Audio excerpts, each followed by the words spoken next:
The impeccable employee. What would you all not give to have one impeccable employee?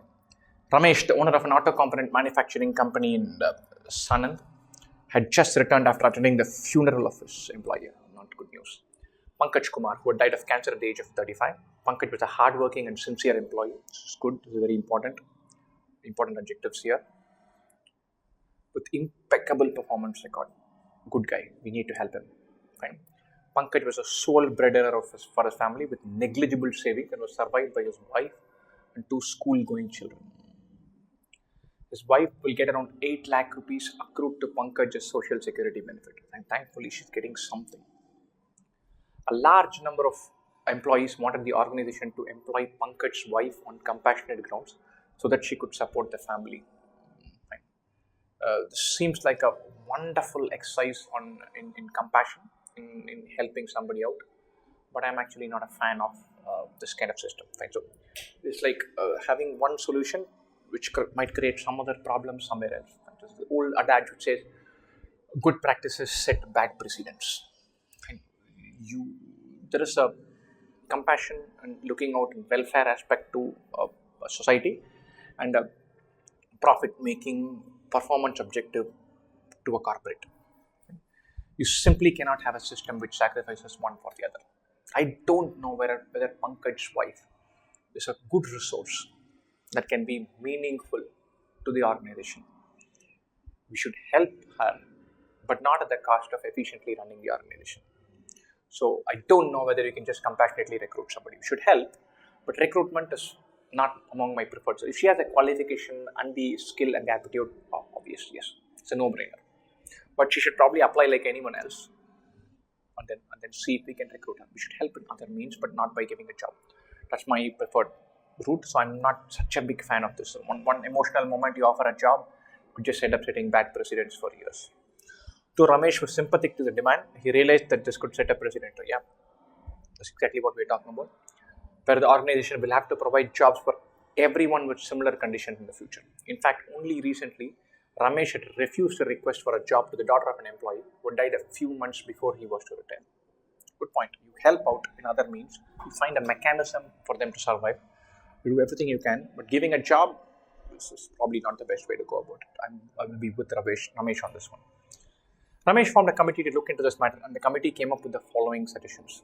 Create a fund to take care of immediate family expenses, of course, important, especially because the 8 lakhs could take a while. Finance the school and college education of his children, important, very useful. You don't want the family to just have money, you want them to have some long-term future. So if you give them money and then they survive the next 2 years, but the kids can't go to school, they are in trouble 5 years down the line. You're just battling the symptoms. Sponsor the vocational education of his wife and subsequently help her find a job. I like this. Very important. Again, long term, it's important to address that instead of just giving them money. Purchase insurance for all the family members. So this is, you would have either already done it or it's a knee-jerk reaction to one event. It may or may not be sustainable. Or if you're doing for all family members of I don't know the name, Pankaj, then you have to do for all family members of everybody and all employees. It's just a precedent for something that you just didn't sign up for. Anyway, the event is already done. Not such a big fan of this. Request all employees of the organization to contribute towards the welfare of the family. All right, but I don't like to make an emotive request. The employees are anyway saying the organization should help. They will also help. It is not my job to go and demand or put pressure on employees to do this. So I might think about it, but not a preferred option. Not something that I want to do straight away. I think people are compassionate; they will do it on their own. Well, let's look at this chart. Which of the following options from the above suggestions will be the most sustainable for Pankaj family? Most sustainable, therefore I'm leaving out one.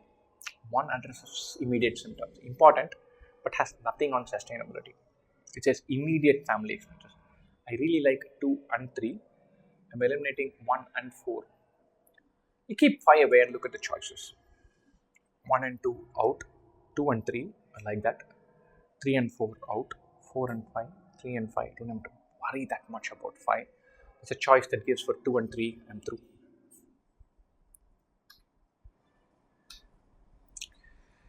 Ramesh, along with senior managers, was in the process of designing a policy to deal with such issues in the future.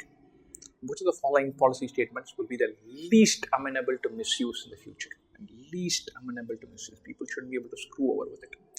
The firm should provide one job to any of the direct dependents of the deceased employee.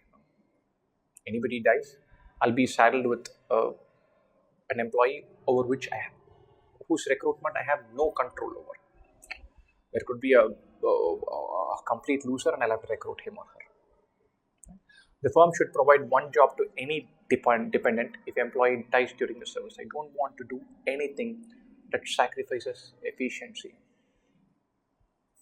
I will help make them sustainable, make it help them out with finding a job, equip them, skill them, train them, prepare them, but not recruit them or not promise a job without validating any of this, because that's very easily liable to misuse.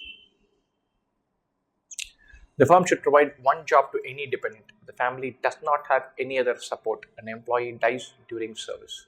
This is an additional caveat.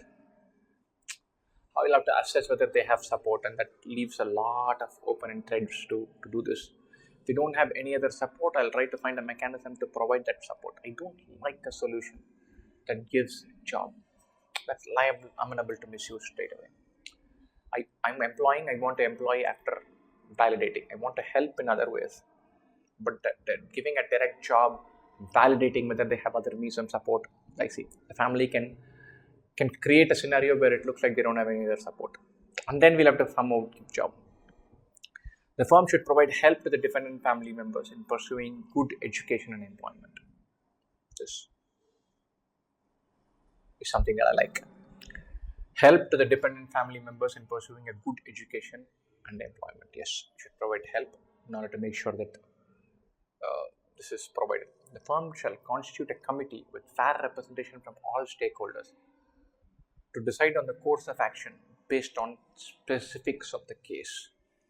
This also I like. So it's a toss-up between D and E. Should provide help to the dependent family members in pursuing good education and employment.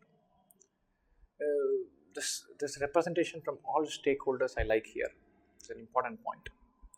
And the specifics of the case also important. If somebody has joined the firm 6 months ago after having worked for 15 years somewhere else, then and he dies through some other causes, not in line of service, then I won't say that it got nothing to do with me, but I'm corporate. I cannot help out and step in and solve everybody's problems. At some level, I'll have to accept that. Right? So these cases are very different, and if the company, the difference between a 35-year-old who's done 15 years in the company and dies during service, and a person who's 1 year away from retirement dies of some natural cause somewhere, they're two different things. So my responses could be two different options. So the specifics of the case, fair representation from all stakeholders. I like those two phrases, so I'm going for choice E.